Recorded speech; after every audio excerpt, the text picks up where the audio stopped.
Who enjoys a breakfast? The one who fasts only will break the fast and enjoy the breakfast.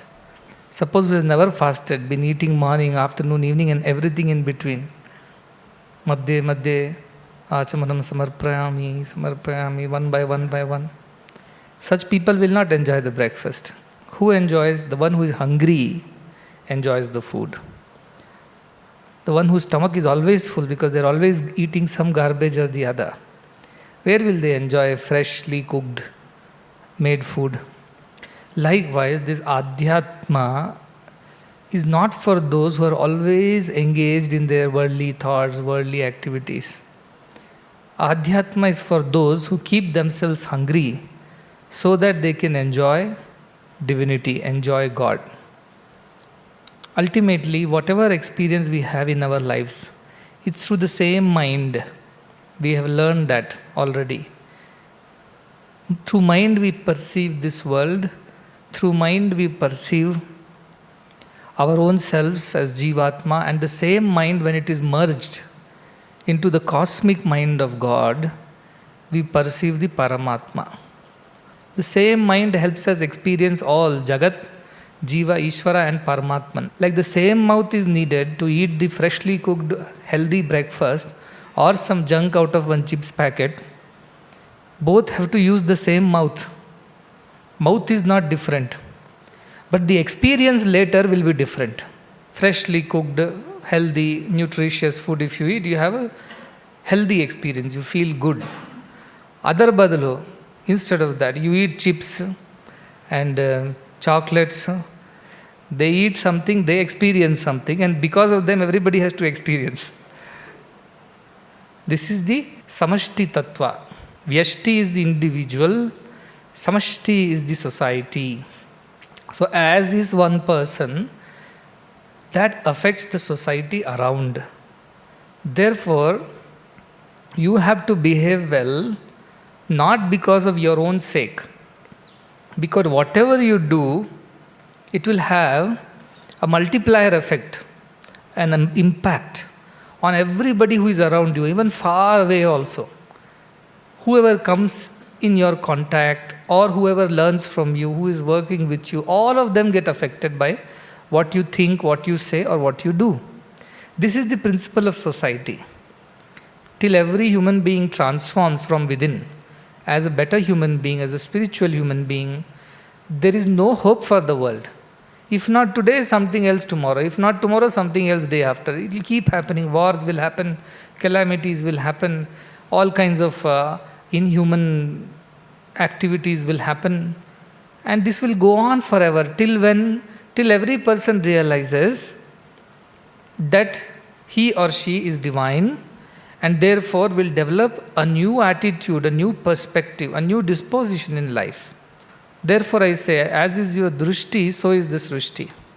If your drishti is good and pure and divine, you will see everything as divine. If your drishti is selfish, if your drishti is limited and narrow, then everywhere you will see the same narrow-mindedness, selfishness and things like that. However, this knowledge, this understanding, this vidya, what we are saying, avidyayam mrityum tvirtva, vridyayam amrutam ashnute.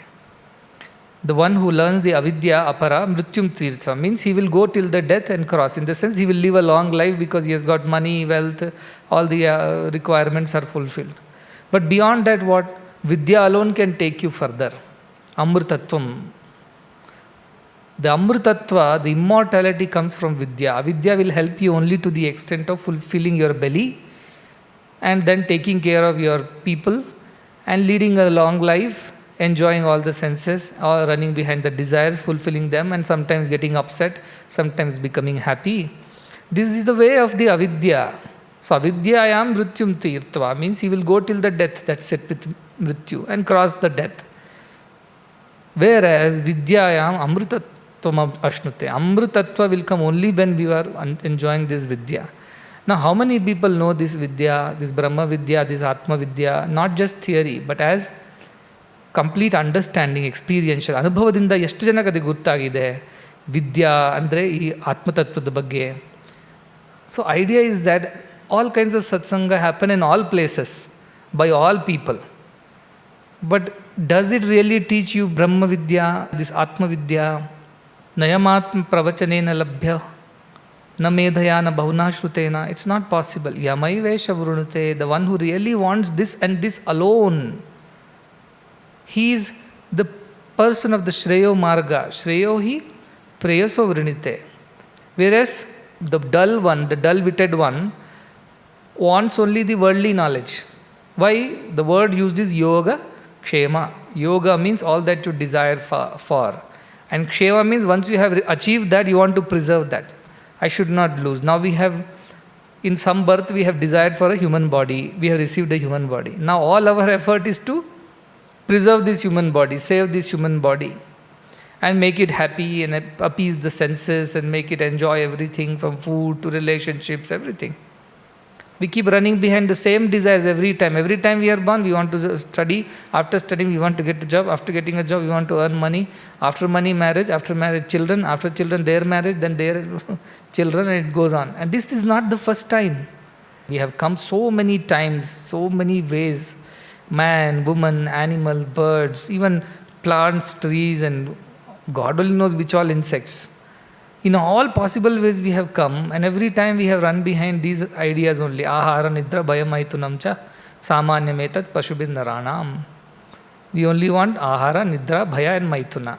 In this only we ran around. Ahara means insect will eat a worm, one worm will eat another worm, a bird will eat another butterfly, and some bigger bird will eat a smaller bird, some animal will eat the bird. This is how, food chain. And we eat all the food that we produce. We also kill animals and eat them, ahara. Then nidre. When we are tired, we all want to go to sleep. Nobody can say, now I don't want to sleep. Even if you don't want to sleep, your body will put you to sleep. So nidre. Bhaya, fear. What is the fear? What will happen to me? A bigger animal has come in the forest. Will he kill and eat me? What will happen to me if I fall sick? What will happen to me if I fail? What will happen to me if I don't get a big job? What will happen to me if I don't get a big degree? What will happen to me if I don't get a beautiful husband or a wife? What will happen to me after marriage if I don't get children? What will happen to me if my children don't look after me once they grow up? What will happen to me if I grow old and there is nobody to look after? ಹಾಗೆ ನಡೀತಾನೇ ಇರುತ್ತೆ ಭಯ ಭಯ ಭಯ ಭಯ. ಅದಕ್ಕೆ ನಾನು ಹೇಳಿದೆ, spirituality is abhaya. The one who is spiritual alone can be fearless. Everybody else is fearful. So if you have any fear in your heart, immediately it should ring a bell in your head. So likewise, when tests and difficulties come only, our spirituality is known. So spirituality is about being fearless in all situations. And why should you be fearless? Because fear comes out of the idea of losing something. Otherwise, there is no fear. Suppose you don't own anything, where is the question of losing anything? Losing anything is the fear. Even if you have a small new pen you bought, a nice Parker pen or something. A pen, as long as it is in your pocket, there is kind of a fear. Why? If I lose this pen, if somebody steals this pen, so again and again and again you'll keep checking your pen. But suppose you have gifted away this pen to somebody for whatever reason, or you sold this pen, let us say. Somebody said, your pen is very beautiful, I'll give this much money, you give me. You sold the pen. Now fear is there about that pen in you or not? No fear is there. Why? You got the money for the pen and now there is nothing that you need to do with it. Suppose that fellow loses the pen. Is it going to trouble you? I also belong to God and everything belongs to God. Then where is the question of you worrying about saving something, protecting something, fearing about losing something? There is nothing like that. So that is spirituality. Why spirituality is fearlessness? Because there is no attachment, there is no sense of I and mine. So what all are the sense of I and mine? My name, my relationships, my possessions, whatever I have earned or accumulated, purchased and stored. And above all, my body. This is my body. So far you have come one step. Till now you are thinking, I am the body. Now you have come to thinking what? This is my body, I am not the body. So first level is I am the body, then suffering is far more deep. Then you think, no, I am not the body. I have gone to Paravidya classes. Now I know body is mine. That is mamakara. And I am the body is the ahankara. Slowly you got rid of ahankara. The next one you have to get rid of is mamakara. We have to get rid of this idea of that this is mine. See, you have gotten rid of the idea that you are the body. You have understood that you are something beyond the body. You are manifesting through this body. The next thing you have to learn to get rid of is this body is mine. This body has been given by God. It is God's body. God only created. Did I create this body? No, my parents created body. Who created your parents' body? Their parents. Who created their parents' body? Grandparents. Who created grandparents' body? Go back. Ekatma, Pratyaya Sara. Finally, you will come to Hiranyagarbha. Beyond that, you will go to Ishvara and finally Brahman. So at the end of it, you will reach there only. So ultimately, who is the reason for the creation of your body?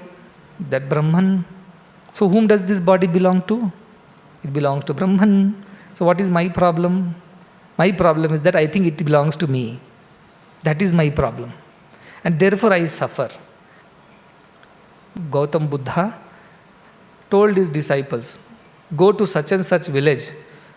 All the thieves, robbers and gundas of the world are staying in that village. All the evil people in the world that you can think of are all living in that village.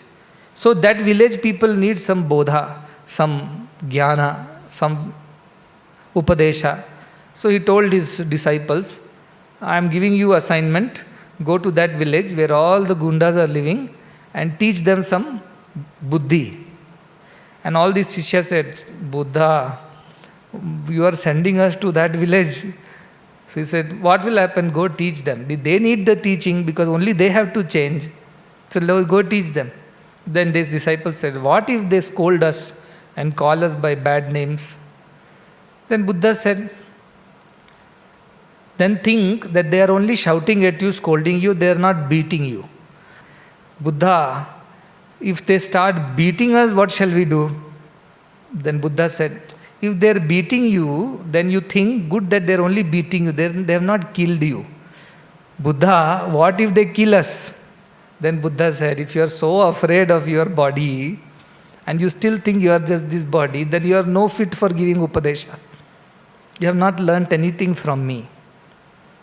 This is the idea that the one who has experienced or who at least firmly believes that he is only divine and not the body, nor even the body belongs to him. So this whole idea of yoga kshema disappears. Otherwise, preyo hi mando yoga kshema drunite. You will run behind this whole idea of preserving, caring, protecting, all that belongs to you, and body also belongs to you, so you will try to protect. It doesn't mean that you should not protect. You should not protect with attachment. What needs to be done should be done. You should not damage it also because it belongs to God. So be firm, be clear who you truly are and what is the real purpose of your life. You tell your body, my body, I don't want to grow old. I want to remain young. You think your body is going to listen to you? You tell your body, I don't like this youth. I want to go back to my childhood body. Let me go back and become 6 years old. You think your body is going to listen to you? Like that, if you tell your body, don't die, do you think body is going to listen to you? No, body goes on its own as per the nature's law. Therefore, you don't have any control over this body. You may have control over your car, but you cannot control this body. Certain processes will happen. Therefore, giving it too much importance is not the right method, because once you give importance to the body, then everything that body likes, pleasures of the senses, beauty, youth, appreciation, all this will become important to you in life. So this is what we were learning yesterday. Paranchikani vyatrinat swayambhu tasmat parang pachyati nantaratman kachiddira pratyagatmanamaikshad avrutta chakshu amrutatvam. All these indriyas see only externally because they have been created like that. Kaschid dhiraha, some discriminating person. What does he do? Pratyagatmanamaikshad. He goes ahead to see the self, pratyag atma means that which is inside. To see that, what does he do? How to see that? He closes his eyes, he covers his eyes. It means that avrita chakshu means you covered your eyes. Understanding of covering your eyes is covering your eyes from the external influences, turning your vision inwards. So he looks within to find the self. It means in his mind only, in his chidakasha, he understands that he is divine and nothing less. So such a person alone attains it. And the next sloka also we read, Paracha kaman anuyanti bala te mrityoryanti vitatasya pasham. Parachaha, the outgoing desires, kaman, anuyanti bala, the one who runs behind it. He is a child. And why he goes to mrityu? Because he cannot escape mrityu. This vitatasya pasham, this pasha of mrityu, will find him wherever he goes and hides. Because he has been only running behind the worldly pleasures, the preyo marga, always worried about yoga kshema. He has no sense of understanding of higher things. Therefore, athadhira amrutatvam viditva, therefore a dhira, an intelligent one, amrutatvam viditva, comes to know about the amrutatva, that immortality exists beyond this mortality, running behind senses and all this. And dhruvam adhruveshu iha na prarthayante. So he does not think that I'll attain permanent out of the impermanent things of the world. If I run behind these impermanent things, I will not attain permanency. That's what he knows. So body is impermanent. Has anybody lived forever? No. Therefore, running behind the senses and sense objects is not going to give anything permanent. He understands that, and therefore he does not desire for it. Na prarthayante. The whole world runs on these twin principles. Mera kya means what is in it for me. And there is nothing in it for me. Mujhe kya, otherwise what have I got it to do with it? I don't care. This is not the attitude of the jnani. This is not the attitude of the jnani. Mera kya, mujhe kya attitude. That should never come. To a jnani, everybody's welfare is this welfare. Loka kshema, not yoga kshema. And loka kshema, loka sangraha, that is what is loka hitaya, atmano mokshartham jagat hitaya. This is the idea of a jnani. He doesn't run behind these things of the world. Dhruvam adhruveshu iha na prarthayante. He knows all these are temporary, so I don't want to get entangled in this, waste all my time, abhayadinda yeneno tindu. The first category are mine is for me and yours is also for me only. They are rogajivis. The second category is mine is for me and yours is for you. And the third category says is nannadu, ninnage, ninnadu, nannage. In a way it is transactional. So I call that in a way tyagajivis. Why tyagajivis? They always give more than what they receive. And those are yoga jivis who have no fear of this, that, this is mine, I have to preserve it, this yoga kshema, all this business is not there for the fourth one. Mine is also for you, yours is also keep it for you. I don't want anything from anyone. I am self-sufficient, I am self-dependent, Brahman is looking after me. So those are the real yoga jivis. So this is what is the idea. The one who realizes this truth, pratyagatmanam aikshat, avrita chakshu amrutattvamichan, to desiring immortality, such a person withdraws from the external and turns inwards, and he doesn't care about anything other than the only fact that he must realize who he is truly, who she is truly. Then we went on to see the third shloka, yena rupam rasam gandham shabdan sparshancha maitunan ete naiva vijanati kimatra parishishyate etadvai tat. That is the truth, the consciousness. That is all the knowledge. Beyond that, there is no knowledge left. Pratibodha viditam, in every experience of our life, matam, understand what atmanam or amrutatvam hi vindate, that immortal self only is behind all the experience of life, good and bad. It's all being experienced because there is that self called Paramatman inside us. If that Paramatman's Chaitanya Shakti is not there, we can't experience anything, including the evil things. Like if sun is there only, you can see. What you can see? In sun's light only you see a snake. In sun's light only you see a peacock. In sun's light only you see a temple. In sun's light only you see some dirty place, a jail or some drainage. In the same light of sun only we are able to see everything. Likewise, through the Chaitanya Shakti only we are able to experience everything, including Ruparasa, Sabda, Gandha, Maithunam also. The Chaitanya only is expressing. If Chaitanya is not there, then now it's up to you what you see with the sunlight. Where is your focus? If your focus is only Indriya and Indriyarthebhyaha, then Shabda, Sparsha, Ruparasa, Gandhas, Maithuna. That is all your life will be. You are misusing, you are wrongly using the Chaitanya Shakti then. The Chaitanya Shakti of Paramatma, which is what is in everyone, has no fault in itself. It is neither dharma nor adharma. It is neither punya nor papa. It is neither holy nor unholy. That is, doesn't exist for it. It's like sun's light. It is equally shining on everybody. Oh, he is a sinner, I should not shine on him. It doesn't work. So he said, once you know that behind all the experiences of life, good and bad, holy and unholy, everything, who is there? That Paramatma Chaitanya is there. Once you know that truth, what else is there to know? This knowledge is Brahma knowledge. Swapnantam jagaritantam cha bhav yen anupashyati mahantam vibhumam atmanam matvadiro na shochati. What we see in the swapna, whatever we see in the dream state, whatever we see in the waking state, and everything else, even in deep sleep, the awareness, consciousness which is there, who sees all these things? By what we see all these things? That one is Mahantam, the ultimate.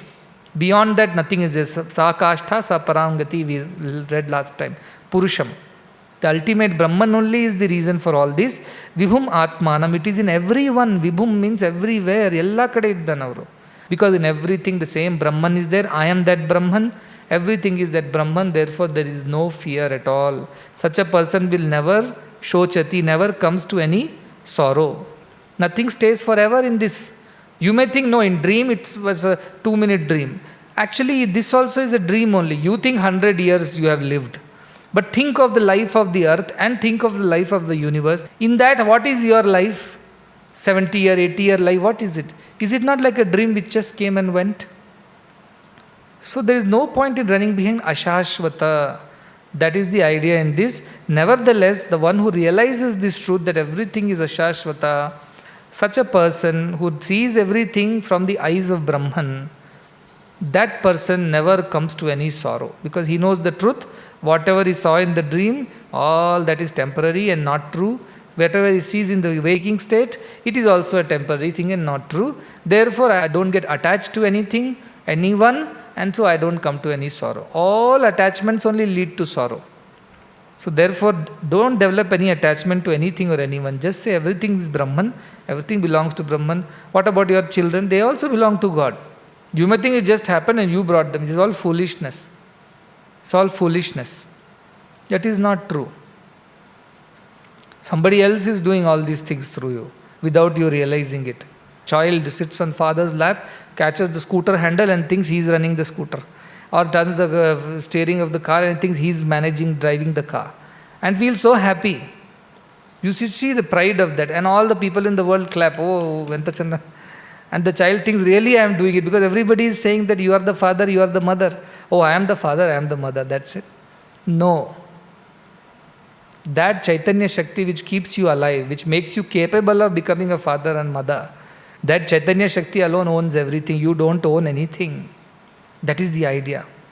I give the example of one lady who had 2 children and her husband went out somewhere he was a businessman, trader, he went out and when he came back, it so happened both the children were struck by lightning and both the children died. So when the husband came back, he asked the lady, where are the children? I am not seeing them. Then the lady says, you first answer my one question. I am in a very big dilemma. Ask. Then she says, one of my friend came and gave me 2 jewels to keep with me. But after some time I developed so much attachment for this jewelry. I like it so much. Now I don't want to return it to my friend. Then the husband says, Adu sarine illa. How can you say that? This is wrong. You must give back whatever you have taken from anybody. It is not yours. This is equivalent to stealing. Then she says, the same way God gave me 2 children. And today God took both of them back. He came and asked and took back. So I gave them back. Am I wrong? The husband says, no, you are right. God had given these 2 children to us and therefore you have given back these children to God when God came. Therefore, they belong to God. You have done the right thing. You have not stolen the children from God. Don't worry about your welfare. That welfare is my responsibility. Krishna says to whom? One precondition is there in the previous line. Ananyas chintayanto mam. The one who continuously, without a break, without deviation and distractions, continuously thinks of me, meditates on me, realizes this bhakti in me, such person alone becomes responsibility of Brahman, responsibility of the divine. So that is the idea, that whatever is happening, whatever happens in the waking dream or otherwise, everything is only because of that Brahman. Knowing that, you will never come to sorrow, you will never have any fear, you will not have any anxious moment in your life. That is true spirituality. Prahalada told Hiranyakashipu was killed by Narasimha, and Narasimha was so happy with Prahalada's devotion. He picked him up, put him on his lap and said, ask. Something you ask, I am so happy, I want to give. He said, I don't have anything to ask. Ask for asking sake. Then Prahalada says, okay, if at all I have to ask something, then let me ask you only one thing, that never in my life I should ask you for anything. I give this example. One is a Dhruva. First is Markandeya. Markandeya avarke prana sankata itto. He is going to die. So what he did, he caught hold of Shivalingam. He was Arti, saving himself, Yogakshema problem. And Shiva saved him. Then came Dhruva. He was Artharti. He wanted to be the heir to the kingdom. He wanted to sit on his father's lap. Artharti also Narayana blessed. All right, what you asked, you will get. Nachiketa, Jignasu. He came to seek the truth and nothing else. He was blessed with the truth. And Prahalada, Jnani. Jnani, because he didn't have anything. He didn't even want to know Atma exists, does not exist, Brahman exists. He says, Narayana medam sarvam. Everything is Narayana. Antar bahishta tat sarvam vyapya Narayana sita. All this is Narayana, he used to tell his fathers. He already knew that. Therefore, when his father threw him from a mountaintop, Narayana, Narayana, he's chanting. And he came down like a leaf floating in the air. Nothing happened to him. No gravity worked on him. Then, when the father wanted to sink him into the ocean, tying him with stones, he floated up like a flower. Never went in. Okay, then they wanted to get him bitten by the snake, venomous snakes. Snake's venom had no power on him. They wanted to crush him under the elephant. The elephant instead ran behind, crushing the people who were after him. And finally he had no choice. He told, you have to drink poison from your mother's hand. The poison became paisam. Nothing happened to him. Because Brahman is in everything. Look at his faith. How can Brahman harm Brahman? Na hanta na hanyata. You can't be the killer, nor you can be the killed. The one who say ubhautau na vijanita. They both don't know the truth. So how can Brahman destroy Brahman? It will not do. Therefore, Prahalada's steady mind, sthita prajna. At the end, father also got killed. What to do? There's no choice. He was doing wrong. Karma prabhava. And Narayana asked, Narasimha asked, what do you want, my dear one? Anything that I can give you, I'm so happy. Look at his answer. If at all you insist I must ask something, oh Lord, I will ask you only one boon, that I should not ask you for anything. 5th shloka. Ya imam madhvadam veda atmanam jiva mantikat ishanam bhuta bhavyasya na tato vijugupsate etadvai tat. Etadvai tat means this alone is that. This one is that. Now what is that? Ya imam. The one who is doing what? Madhvadam. Madhu means sweet, honey. Adam means eating. It means enjoyer. Enjoyer of all the actions that we do. The one who really enjoys the action. In the sense, the one who is finally receiving all these actions and the results of the actions. Veda Atmanam Jivam. This Jiva inside is enjoying all that which is being done by the mind and the body. The fruits of which, the sweet fruits of it, is being enjoyed by whom? The Jiva, it says. But then you will tell me, just now you have taught us we are not the Jiva, Jiva is also illusion. Yes, but it is going step by step. What it says, Jivam Antikat, Vedam Antikat. Antikat means closely he knows it. So when you go close to the Jiva, you know he is not Jiva, Brahma only is appearing as Jiva. When you carefully observe.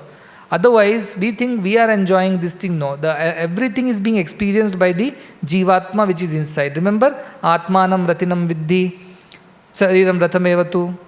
The Jiva is the Ratina, the passenger. And the next sloka also says, Atmendriyam Manoyuktam, this Atma, it is enjoying. Atma is enjoying with the mind and the Indriyas. It says, it appears to enjoy. It actually enjoys nothing. It is only a witness. But it appears to enjoy. However, the one who goes close to that Jiva Tattva and understands Antikat in a close way, he realizes what is the truth? Ishanam Bhuta Bhavyasya. That Jiva is the Isha. Isha means the Lord, the ruler, the controller of Bhuta Bhavyasya, of the past and of the future. So obviously also of the present. If you know that Jiva which is inside you, which seem to enjoy the fruits of all your actions, if you understand who it is, you will immediately know that it is nothing other than the same Brahman who is the Lord of the past, who is Lord of the future. Why? Because the kings of the past are not there in the present. The kings of the present will not be there in the future. And kings of the future were not there in the past. So they cannot be the permanent kings. Who was there in the past, present and future? Brahman alone. So he is the Lord of the past and the future. The one who comes to know. Na tato vijugupsate. Then there he does not. Vijugupsa means it comes from gup dhatu. Gup means to protect, gopya.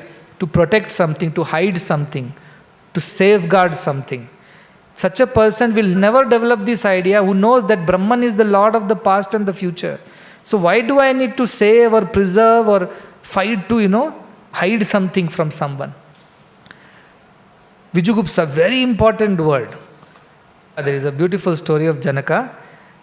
It seems Janaka had a master. Many masters he had. Some people in some stories say it was Yajnavalkya. Some people say it was Vasishtha. Some say Shuka. Some say Ashtavakra. But whoever is the master, that is besides the point. While listening to the discourse, he will always be given priority seating, first row, 1.1 seat for Janaka. And all the others who are there, poor monks and sages and all, and they will always think that our teacher is partial to this Janaka because he is a king. Jealousy. He came late to the class. So the teacher did not start the class at all. He kept waiting and waiting and waiting. And all other disciples got irritated. They started gossiping. No, this fellow is very close to Swami. Unless he comes, Swami will not start anything. So now what to do? The teacher is simply sitting, all are sitting. And Janaka might have had some big important work in the palace.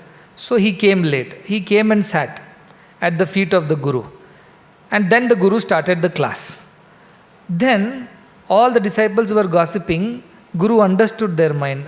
With his Yoga Maya, Shakti, he produced a scene as if the whole Mithila is on fire. Mithila, the Pradesha is completely on fire. And everybody started thinking, oh, my clothes, my items, everything has caught fire. So without thinking twice, all the other disciples got up and ran to save their belongings, whatever little they had. Janaka was sitting steady. Then this Guru told, Janaka, you are the king and your palace and the whole city is on fire. Don't you want to go and save? He said, you are giving his Brahma Jnana here. You have told me Brahma Satyam Jagan Mithya. You think I have to go and preserve all this? I am here for Brahma Jnana. I am here for Paravidya Shibira. Let me finish what you are teaching me. Everything else can wait. Janaka sat like that. And after some time, the disciples came back like fools. Ayo, there was no fire actually. It was an illusion. But then they saw this Janaka didn't move an inch. And then they told, now we understand who this Janaka is. His bhakti, his Guru bhakti, his Shraddha, his faith and surrender is so strong. Even though he is the king of the palace, and even though, so to say, the king should be the most worried when something goes wrong. Yet Janaka did not worry. He sat there saying, I am here at my Guru's feet. Guru Charanambuja Nirbhara Bhakta. I am dependent on my Guru. I don't know anything else. And Guru is teaching me something amazing.